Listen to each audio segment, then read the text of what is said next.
Ayan guys, tingnan nyo guys, nag-aaway yung dalawa. Di ko maintindihan guys, kasi Kapampangan.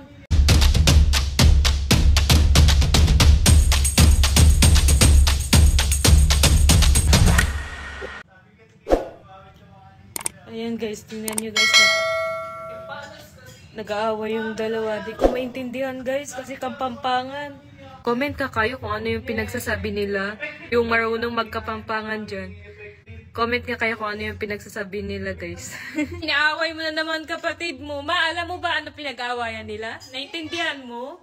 Hindi ko nga maintindihan. Alam kong nag-aaway, oh. Hindi ko mang maintindihan. Eh, paano kasi, naangat yung singit niya dito, ta sabi ko, gamitin niya to, yung ganito ko, gamitin niya yung jacooling ko. Sabi kasi sa kanya, gamitin niya tong jacooling masculine wash kasi nakaka-refresh na siya and malamig siya sa singit. Kung ginagamit ko to guys, feel ko talaga na parang malinis yung singit. Tapos mabango, walang amoy. Saka mabango talaga siya.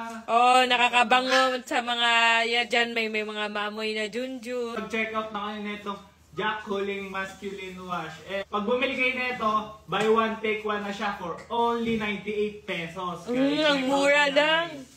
Go.